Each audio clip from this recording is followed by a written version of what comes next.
Quando senti la parola voodoo, cosa ti viene in mente? Forse una bambola trafitta da spilli? Una figura danzante nell'ombra? Qualcuno che sussurra parole in una lingua antica mentre brucia erbe misteriose? O magari qualcosa di più inquietante, qualcosa che la cultura pop ti ha insegnato a temere? Ma cosa accadrebbe se ti dicessi che tutto questo è solo la superficie e che sotto quel velo di mistero si cela una religione profonda, spirituale, viva, fatta di preghiera, di rispetto per gli spiriti, di memoria e di comunità? Il voodoo, o più correttamente Vodun, è una delle tradizioni spirituali più fraintese del mondo. Per secoli è stato demonizzato, confuso, ridicolizzato. È stato dipinto come magia nera, come superstizione, come strumento del male. Ma il vero voodoo è molto lontano da questo. È un legame sacro tra l'essere umano e l'invisibile, tra il corpo e l'anima, tra i vivi e i morti, tra la terra e il mistero. Questo non è solo un viaggio nella storia di un culto afro-caraibico, è un invito a farti delle domande profonde. Cosa resta di noi quando ci dimentichiamo delle nostre radici? Quanto della nostra spiritualità è autentica e quanto è solo ereditata senza comprenderla? Siamo davvero liberi nel nostro modo di credere? O semplicemente condizionati da ciò che ci hanno insegnato a temere? In questo video esploreremo le vere origini del voodoo, le sue credenze, le sue pratiche, le sue cerimonie, ma anche le sue ingiustizie, i suoi simboli fraintesi e il suo potere di guarire e unire. Racconteremo storie vere, daremo voce a chi pratica questa religione ogni giorno e cercheremo di portarti non solo a capire, ma a sentire, perché a volte, per trovare risposte, non bisogna cercare fuori, bisogna guardare dentro di noi.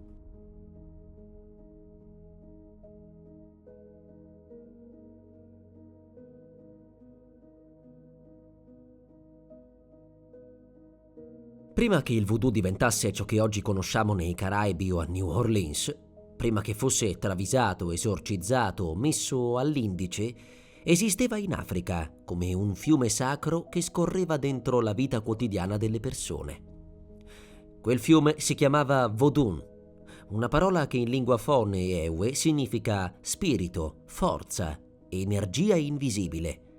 Non era solo una religione, era un modo di vivere, di respirare, di appartenere. In regioni come il Benin, il Togo e la Nigeria, il Vodun era e ancora è una struttura spirituale profonda, organizzata e millenaria. Ogni villaggio aveva i suoi culti, ogni famiglia i suoi spiriti protettori, ogni anziano la sua saggezza tramandata. Non si pregava per ottenere miracoli, ma per restare in equilibrio con la natura, con gli antenati, con le energie invisibili che permeano ogni cosa. In Occidente ci hanno insegnato a pensare in termini di Dio unico, peccato e punizione. Ma in Africa, prima dell'invasione culturale e religiosa europea, la spiritualità era circolare, fluida. Il divino non era separato dall'uomo, era dentro l'uomo. Ogni pianta, ogni tamburo, ogni gesto aveva un significato sacro. I culti Vodun prevedevano la venerazione di spiriti legati alla natura come i fiumi, i venti, il fuoco, ma anche di spiriti legati alla famiglia, alla saggezza, alla morte. Ogni Loa o Vodun aveva la sua personalità, i suoi simboli, i suoi canti. Alcuni erano dolci, altri severi, ma tutti erano parte dell'ordine cosmico. La connessione con gli antenati era fondamentale. Non esisteva una separazione netta tra i vivi e i morti. Gli spiriti dei defunti camminavano con la comunità, proteggendo, guidando, ammonendo. La memoria era un dovere. Dimenticare gli antenati era un atto di disonore spirituale. E proprio questa visione, così umana, così poetica, è ciò che i colonizzatori non potevano tollerare. Perché una persona che crede di essere parte del tutto, una persona che onora le proprie radici, una persona che sa di non essere mai sola, nemmeno nella morte, è una persona che non si può spezzare facilmente. Così il Vodun fu perseguitato, messo al bando, demonizzato, ma non fu distrutto. Quando milioni di africani furono deportati con la forza nei Caraibi e nelle Americhe, non poterono portare con sé né strumenti né libri, ma portarono qualcosa di molto più potente: la memoria spirituale. Le invocazioni sussurrate la notte, i ritmi del tamburo conservati nei palmi, i nomi degli spiriti nascosti dietro quelli dei santi cattolici, portarono il vodù nei loro cuori, trasformandolo in voodoo, in santeria, in candomblé e mantenendolo vivo fino a oggi. Questo ci porta a una domanda profonda. Se tutto ciò che sei ti venisse strappato, cosa salveresti per primo? Quale parte della tua anima proteggeresti con il silenzio pur di non perderla? Gli schiavi africani hanno risposto a questa domanda con il canto, con la danza, con la fede, e da quella resistenza silenziosa è nato il voodoo. Quando milioni di africani furono strappati con la forza dalle loro terre e deportati nei Caraibi e nelle Americhe, non furono solo corpi a essere trasferiti. Erano portatori di un universo spirituale e quel mondo non si è spento nella prigione delle navi negriere. Ha cambiato forma, è sopravvissuto. Il vodun africano ha attraversato l'oceano, si è mescolato con nuove lingue, nuove sofferenze, nuove resistenze e si è trasformato in qualcosa di nuovo, ma radicato nella stessa antica linfa: il voodoo di Haiti, il voodoo della Louisiana, il candomblé del Brasile, la santeria di Cuba. In Haiti il voodoo ha trovato terreno fertile. Gli schiavi deportati da varie zone dell'Africa occidentale si sono ritrovati a dover condividere la loro fede in una lingua comune. Per sopravvivere alle punizioni dei colonizzatori, hanno nascosto i loro spiriti dietro i nomi dei santi cattolici. Esili Dantor è diventata la Madonna Nera. Legba è diventato San Pietro. Ogni Loa ha assunto un doppio volto, una maschera spirituale. Ma questa maschera non era un inganno, era un linguaggio segreto di libertà. Il voodoo è stato la forza invisibile che ha alimentato la rivoluzione haitiana del 1791, la prima e unica rivolta di schiavi che ha portato alla nascita di una nazione libera. Quella notte nel cuore della foresta gli schiavi si riunirono, offrirono sangue e parole al fuoco e giurarono di combattere. La cerimonia voodoo non fu solo un rituale, fu una dichiarazione di dignità. Anche nel sud degli Stati Uniti il voodoo ha trovato una nuova forma, il Louisiana Voodoo. Qui si è mescolato con influenze francesi, cattoliche, caraibiche e dei nativi americani. Ha preso il volto di oli, talismani, amuleti, pratiche di guarigione e protezione. Ed è qui che nasce una figura leggendaria, Marie Laveau, la Voodoo Queen of New Orleans. Nata nel 1801, libera e creola, Marie Laveau non era solo una praticante del voodoo, era una figura di riferimento per bianchi e neri, poveri e ricchi. Guaritrice, consigliera, mediatrice tra mondi, portava offerte agli spiriti, ma anche soluzioni alle persone. Nel suo salotto, si diceva, si incontravano giudici, schiavi in fuga, madri disperate, preti e politici corrotti. Marie non lanciava maledizioni, portava benedizioni, rimedi, protezioni e soprattutto ascolto. Marie non faceva magie, dava speranza.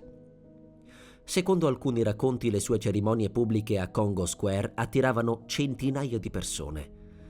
Nonostante i tentativi della Chiesa e delle autorità di sopprimerla, Marie era rispettata. Anche dopo la morte si dice che il suo spirito continui a vegliare sui suoi fedeli. Ancora oggi, la sua tomba al cimitero di St. Louis è uno dei luoghi più visitati di New Orleans.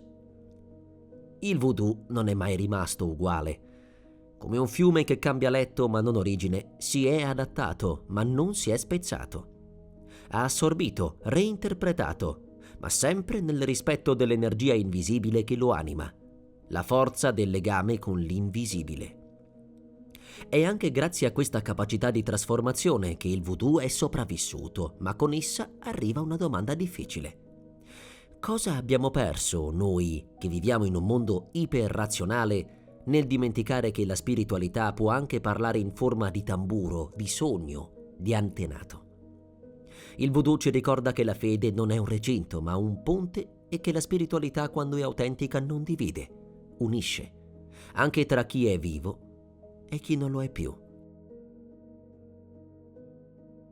Nel cuore del voodoo non ci sono incantesimi e non ci sono burattini. C'è silenzio, ascolto, profondità. C'è la convinzione che tutto sia connesso, che nulla avvenga per caso e che ogni vita, ogni spirito, ogni gesto abbia una risonanza più grande di quello che vediamo. Il voodoo ci dice che il mondo non è fatto solo di ciò che possiamo toccare, ma anche di ciò che possiamo sentire e che a volte le verità più importanti si trovano proprio dove gli occhi non arrivano. La fede voodoo parte da un'idea essenziale e potente. Non siamo soli, non lo siamo mai stati.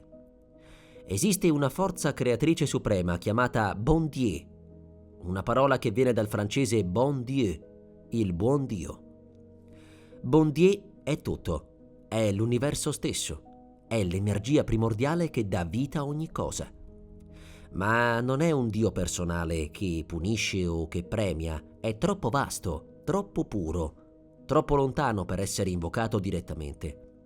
È come il sole. Ci dà la vita, ma non possiamo guardarlo in faccia. È per questo che il voodoo si fonda sulla relazione con gli spiriti, gli intermediari, gli invisibili, quelli che camminano accanto a noi ogni giorno. Si chiamano Loa, alcuni li pronunciano Loa. Sono gli spiriti della natura, degli elementi, dei sentimenti, dei mestieri, dei ricordi. Sono antichi, archetipici, profondamente umani e profondamente divini allo stesso tempo. C'è chi è gentile e materno, chi è impetuoso, chi è beffardo. Ognuno ha la sua personalità, i suoi colori, i suoi simboli. E non si chiamano per capriccio, si servono. Nel voodoo non esiste la preghiera fatta per chiedere. Esiste il servizio spirituale, fatto per costruire una relazione. Si offrono cibo, candele, profumi, si cantano canti antichi, si tracciano segni a terra, si danza per ore. Il tamburo non è un ornamento, è una lingua. Parla agli spiriti e se gli spiriti lo desiderano, possono rispondere. Quando un Loa discende in una cerimonia, può entrare in una persona. È un'esperienza che chiama rispetto, non spettacolo. Si dice che in quel momento il corpo diventi un cavallo e che lo spirito sia il cavaliere. La persona entra in uno stato alterato di coscienza, inizia a muoversi diversamente, a parlare con una voce diversa. Ma non si tratta di possessione nel senso che abbiamo imparato nei film horror. Si tratta di ospitalità sacra. È un incontro, un momento di verità. In uno dei proverbi più antichi del voodoo haitiano si dice: quando la divinità cavalca, non c'è più il tuo nome, c'è solo la verità. E questa verità non è qualcosa da leggere sui libri, è qualcosa che si sente nella carne, nella pelle, nelle viscere. Ma non ci sono solo i Loa. C'è un altro pilastro altrettanto importante: gli antenati, i morti. Nel voodoo i defunti non sono lontani, non sono in un altro regno separati da noi, sono qui vicino. Ogni casa può avere un altare per onorarli, ogni sogno può essere un messaggio, ogni sussurro può essere la loro voce. Dimenticare i propri antenati significa dimenticare se stessi, perdere la propria radice. Onorarli, invece, rafforza l'identità, ricuce i legami, ed è proprio questo che fa il voodoo, ricuce. Tra il visibile e l'invisibile, tra il corpo e lo spirito, tra il passato e il presente. E allora viene spontanea una domanda: se tutto quello che sei ti fosse tolto, cosa salveresti? Se nessuno ti dicesse più chi sei, se perdessi la tua lingua, la tua terra, i tuoi simboli, chi saresti ancora nel profondo? Il voodoo è nato proprio da questa domanda ed è sopravvissuto proprio grazie a questa risposta. Sono ancora connesso agli spiriti, agli antenati, alla verità invisibile che mi guida anche quando tutto il resto crolla. E tu, quando ti senti perso, quando cerchi risposte, dove guardi? Verso l'alto? Verso dentro? O magari Ti stai già muovendo in mezzo agli spiriti e non lo sai. Forse non hai bisogno di vedere, forse ti basta cominciare ad ascoltare. C'è una scena che ritorna spesso nei racconti, nei documentari, nelle storie tramandate oralmente. Un gruppo di persone si raduna sotto un albero sacro o in una stanza illuminata da candele. I tamburi iniziano a suonare. Ritmi antichi, potenti, ripetitivi. L'aria vibra, le voci si intrecciano, alcuni danzano, altri si fermano e poi accade qualcosa. Un corpo comincia a muoversi in modo diverso. Gli occhi si rovesciano, la voce cambia. Uno spirito è disceso. Un Loa è entrato. Per chi guarda da fuori può sembrare strano, perfino inquietante. Ma per chi vive quel momento è una benedizione, è un incontro sacro. È come se l'anima venisse presa in braccio da qualcosa di più grande e finalmente si sentisse vista, accolta, amata. Nel voodoo il rituale non è mai solo un evento esterno, è sempre una trasformazione interiore. Ogni canto ha una funzione, ogni movimento ha una memoria, ogni tamburo parla una lingua invisibile che il corpo riconosce, anche quando la mente non capisce. E nel cuore del rituale c'è un'idea potente, quasi scandalosa per la nostra cultura. Essere cavalcati da uno spirito non è una perdita di controllo, è una liberazione. Perché nel voodoo lasciarsi attraversare da un Loa è un atto di fiducia, significa mi spoglio di tutto ciò che è falso, mi affido, mi apro. Significa riconoscere che dentro di noi c'è una ferita o una domanda o un desiderio che solo qualcosa di sacro può toccare davvero. La possessione spirituale non è un'invasione, è una risposta. È come se l'invisibile, dopo essere stato servito con rispetto, decidesse di rispondere con presenza e nel farlo non prende, restituisce vitalità, direzione, verità. Molti Loa parlano, altri curano, altri danzano e ridono. Alcuni portano messaggi personali, altri si limitano a essere e questo basta a trasformare chi li ospita. Nessuna possessione è uguale a un'altra, perché nessun corpo, nessuna anima è uguale a un'altra. Ma non c'è solo la possessione. I rituali voodoo sono anche atti di armonizzazione. Si può entrare in una cerimonia per chiedere guarigione fisica o chiarimenti su una decisione importante o per onorare un antenato. Si può entrare nel rito con un peso sul cuore e uscirne con il cuore vuoto e le mani piene. Non sempre con risposte, ma con una pace diversa, più profonda, più silenziosa. In tutto questo c'è un equilibrio che il voodoo insegna e custodisce, quello tra il visibile e l'invisibile, tra il dentro e il fuori, tra il corpo e l'anima. Il rito serve a ripristinare questo equilibrio, a far sì che l'energia torni a fluire. E allora viene spontaneo chiedersi: quante volte nella nostra vita ci siamo sentiti bloccati, pesanti, disallineati, ma non abbiamo saputo dire il perché? Quante volte abbiamo cercato fuori ciò che forse dovevamo solo ascoltare dentro? Nel voodoo il rito è uno specchio. Ti fa vedere dove hai smesso di fluire, ti riporta dove hai dimenticato di ascoltare, ti aiuta a sciogliere ciò che ti teneva in ostaggio, anche se quel qualcosa eri tu stesso. E allora forse non si tratta di credere o non credere nel voodoo, si tratta di chiedersi: che forma ha la mia spiritualità? E ancora più profondamente: mi sento davvero libero nel modo in cui vivo la mia connessione con ciò che non vedo?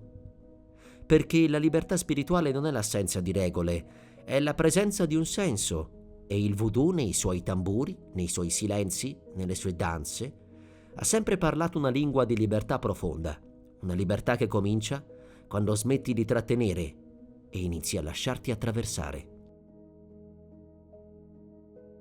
Il voodoo non è solo tamburi e cerimonie notturne. Non è confinato nei riti, nelle offerte o nei giorni di festa. Il voodoo vive ogni giorno, nella cucina, nelle mani che curano, negli occhi che osservano i segni del mondo. È una spiritualità che cammina con te quando attraversi il mercato, quando accendi una candela, quando parli con i tuoi morti prima di dormire. Per chi lo vive davvero, il voodoo non è una religione da frequentare, è una relazione da coltivare. Ogni giorno è una conversazione con l'invisibile, ogni gesto è una possibilità di equilibrio o di disarmonia. È come un'eco continua. Ciò che metti nel mondo ritorna. Le parole che usi, l'intenzione con cui le dici, il modo in cui aiuti o ignori, il rispetto che porti ai vivi e quello che porti ai morti. E non serve essere iniziati per vivere questo principio. Non serve nemmeno conoscere i nomi dei Loa, basta sentire. Basta scegliere con presenza, perché nel voodoo ogni scelta è spirituale, ogni azione è un'energia, ogni intenzione è un seme. Prendi per esempio il cibo. Preparare un pasto può essere un atto sacro. Ci sono praticanti che offrono il primo piatto agli antenati, lo mettono su un piccolo altare accanto a un bicchiere d'acqua, una candela accesa. È un gesto semplice, quasi invisibile, ma è pieno di significato. È un modo per dire: so che ci siete, so che vegliate su di me e vi riconosco. Oppure pensa alla pulizia della casa.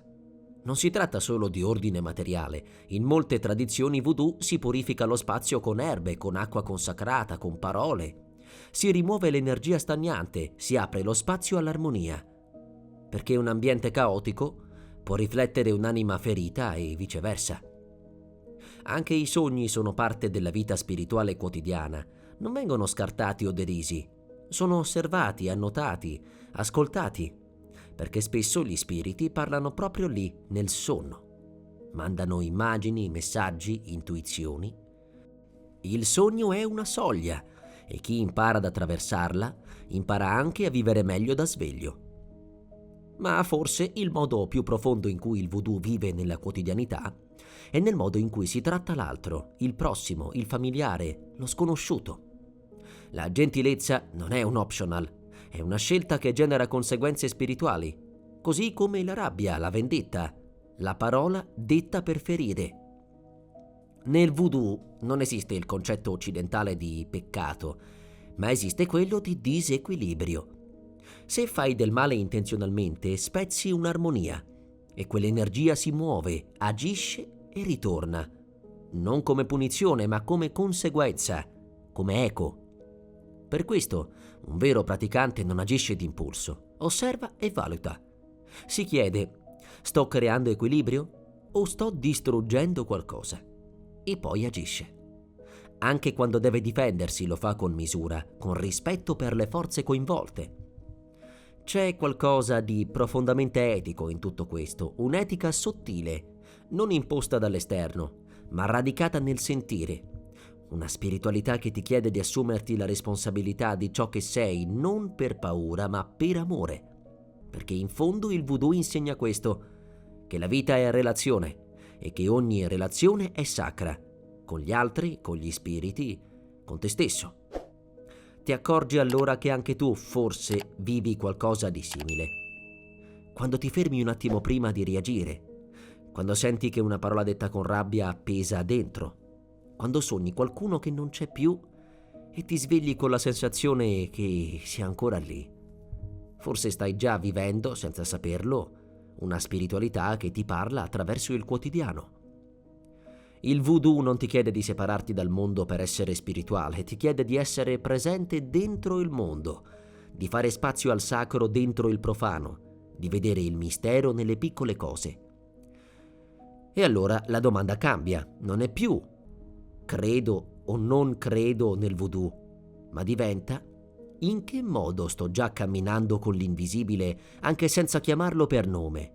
E se è così, cosa succederebbe se cominciassi a farlo con consapevolezza? Viviamo in un mondo in cui spesso ci sentiamo obbligati a scegliere. O credi nella scienza o credi nello spirito. Ma se il confine tra le due fosse meno netto di quanto immaginiamo? Se alcune esperienze spirituali che oggi chiamiamo misteriose fossero semplicemente forme di conoscenza non ancora spiegate? Il voodoo, per molti, sembra appartenere al regno dell'irrazionale. È una religione di suoni, di corpi in movimento, di sogni, di presenze invisibili, ma per chi lo vive è profondamente concreto, è reale, è misurabile nei suoi effetti. E allora la scienza cosa dice? La psicologia, per esempio, ha da tempo riconosciuto il potere terapeutico del rito. I riti ci aiutano a dare significato al dolore, a metabolizzare eventi traumatici, a marcare passaggi importanti della vita. E cosa sono le cerimonie voodoo se non strumenti profondi di trasformazione e guarigione collettiva? Anche le neuroscienze stanno esplorando fenomeni che un tempo erano liquidati come superstizione. Le esperienze di trance, le alterazioni di coscienza, le percezioni extracorporee, tutte sono oggi oggetto di studio. I rituali voodoo che portano alla possessione spirituale potrebbero attivare aree del cervello legate alla disconnessione dell'ego, alla sospensione del senso del tempo, al rilascio di traumi profondi. La scienza osserva. Non sempre capisce subito, ma osserva. E poi c'è la fisica, quella quantistica, quella che ci dice che due particelle possono essere collegate anche a distanza, che la materia non è così solida come sembra, che l'osservatore modifica l'osservato. Suona familiare, vero? Perché sono idee che nella spiritualità voodoo e in molte tradizioni ancestrali erano già presenti, anche se in un linguaggio diverso. Non con numeri, ma con simboli, non con formule, ma con danze. E infine c'è l'empatia, quella vera, profonda, che ci connette agli altri anche senza parole.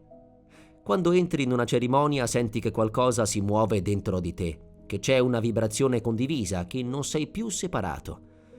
È un campo di energia, potremmo dire, o potremmo chiamarlo, come fanno nel voodoo, presenza spirituale. Forse il linguaggio è diverso, ma il cuore è lo stesso. E allora non si tratta di dimostrare se il voodoo funziona secondo i criteri della scienza occidentale. Si tratta di ampliare la nostra idea di cosa sia reale, di accettare che esistono diversi modi di conoscere, che ci sono verità che si colgono solo vivendole, che il mistero non è ignoranza, ma spazio sacro. In fondo anche la scienza nasce da una forma di fede, la fede che l'universo sia intellegibile, che valga la pena di essere esplorato, che dietro il caos ci sia un disegno, anche se non sempre lo comprendiamo. E allora, forse, voodoo e scienza non sono nemici. Forse sono due occhi diversi per guardare lo stesso cielo. C'è un ritorno alla spiritualità oggi. Lo senti ovunque. Nei libri di crescita personale, nelle app di meditazione, nei corsi di yoga, nei cristalli venduti nei centri commerciali. La gente vuole sentire, vuole guarire, vuole capire il proprio posto nel mondo. Ma tra questa fame di spiritualità e il voodoo esiste una distanza sottile, fatta di pregiudizi, ma anche di ignoranza. Il voodoo infatti non si è mai proposto come una tecnica per il benessere. Non ha promesso risultati in 7 giorni, non ha una versione light da indossare come un accessorio. È una via di profondità, di ascolto, di radici. Eppure, qualcosa sta cambiando. Sempre più persone, deluse dalle religioni istituzionali o dalle mode spirituali usa e getta, stanno riscoprendo tradizioni più antiche. Stanno cercando un legame con la terra, con gli antenati, con il sacro quotidiano. E in questo ritorno alla verità delle cose semplici, il voodoo sta tornando, piano, silenzioso, ma potente. Molti non osano nemmeno nominarlo per paura, ma ne vivono l'essenza senza saperlo. Quando portano rispetto a un albero, quando sentono che un sogno ha voluto dire qualcosa, quando fanno spazio nel cuore per chi non c'è più, ma ancora accompagna i loro passi. Il voodoo in fondo non chiede fedeltà cieca, non vuole adepti, vuole presenza, vuole rispetto. E questo è forse il suo dono più grande in un'epoca come la nostra, dove la spiritualità è spesso diventata consumo. Il voodoo non si vende, si serve. Non si indossa, si pratica. Non si cerca fuori, si riconosce dentro. Non c'è nulla di glamour nel sedersi davanti a una candela e parlare con i propri morti. Non c'è niente di virale in un rito fatto per guarire una frattura familiare, ma c'è verità, c'è sacralità, c'è ascolto. E forse tra tutte le offerte che oggi ci propone il mercato spirituale, il voodoo ci riporta proprio lì dove abbiamo bisogno di stare, nel corpo, nel gesto, nel sangue e nella memoria. Ci ricorda che la spiritualità non è evasione, è incarnazione. Non è fuga dal dolore, è attraversarlo con dignità. Viviamo tempi in cui tutto cambia velocemente, in cui tutto è connesso, ma pochissimo è radicato. Il voodoo, con la sua voce antica, ci chiede: tu, da dove vieni davvero? Cosa stai onorando ogni giorno, senza nemmeno accorgertene? Chi cammina con te, anche se non lo vedi? Nel voodoo non si parla di karma con quel termine preciso, ma il principio è lo stesso. Ciò che semini ritorna. Ogni gesto, ogni parola, ogni intenzione ha una risonanza. E questa risonanza non si perde, si imprime, ritorna in forma di equilibrio o di disordine. Non si tratta di punizione né di merito, si tratta di energia, di coerenza, di relazione. Migliorare il proprio karma spirituale in chiave voodoo non significa vivere in modo perfetto, ma vivere in modo presente, cosciente, in ascolto. Significa riconoscere che ogni tua azione ha un peso, non perché qualcuno ti giudica, ma perché l'universo semplicemente risponde. Tutto comincia da una domanda semplice e potente. Cosa sto mettendo nel mondo ogni giorno? Nel voodoo il primo passo per purificare il proprio cammino è onorare gli antenati. Non importa se li hai conosciuti, non importa se li hai amati, loro sono le tue radici, sono il tuo sangue, sono il ponte tra ciò che eri e ciò che puoi diventare. Parlare con loro, offrire loro un gesto, anche solo un pensiero grato, è un modo per rimettere ordine dentro, per ricevere guida, per non sentirsi mai soli anche quando fuori c'è buio. Un secondo gesto potente è servire senza aspettarsi nulla. Aiutare qualcuno, ascoltare profondamente, portare sollievo senza cercare riconoscimento. Nel voodoo questo si chiama seva, il servizio disinteressato. È un atto di potere spirituale altissimo, perché ciò che offri con il cuore ritorna al cuore amplificato. Poi c'è il perdono, ma non come obbligo, come scelta liberatoria. Perdonare non significa dimenticare né giustificare, significa smettere di trattenere, sciogliere il nodo, lasciare andare il veleno.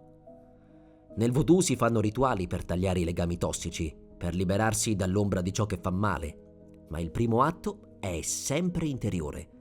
È una decisione propria. E infine c'è la gratitudine, non come esercizio positivo, ma come modo di stare al mondo.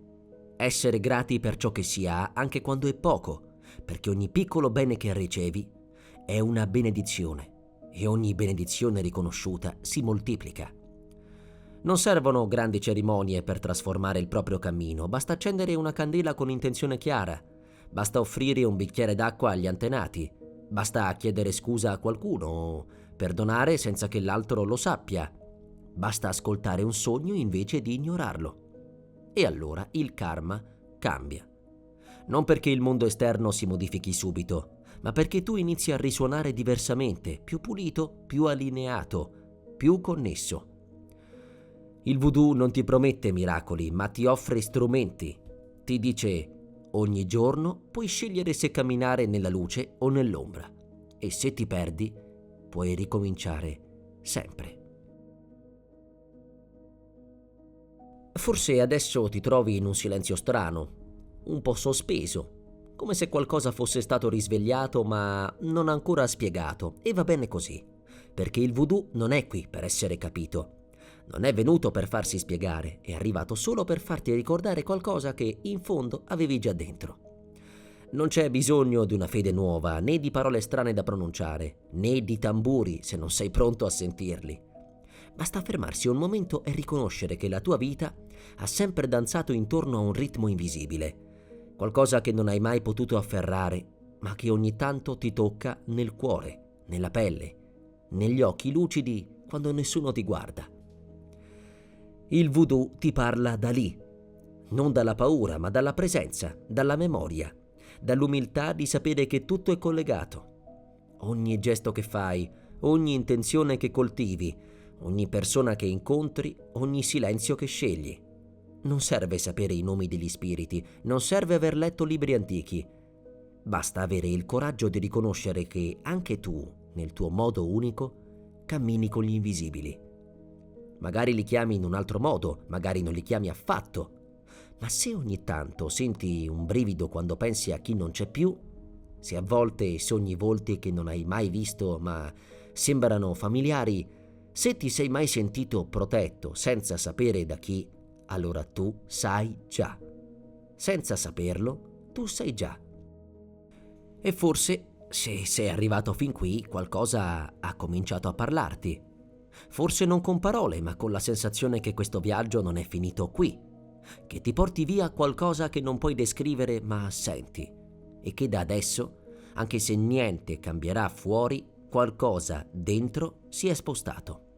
Più in profondità, più vicino alla parte di te che non ha bisogno di conferme, ma solo di essere riconosciuta. E allora non dirmi se ci credi o no, non serve. Dimmi piuttosto se da domani farai qualcosa con più consapevolezza, se parlerai con più rispetto, se ascolterai più a fondo, se ricorderai qualcuno con più amore, se dirai grazie anche solo dentro, se guarderai il cielo e penserai che forse, sopra ogni cosa, c'è ancora un filo invisibile che ci unisce tutti. E se farai anche solo una di queste cose, allora, che tu lo chiami voodoo o no, tu starai già camminando con gli spiriti.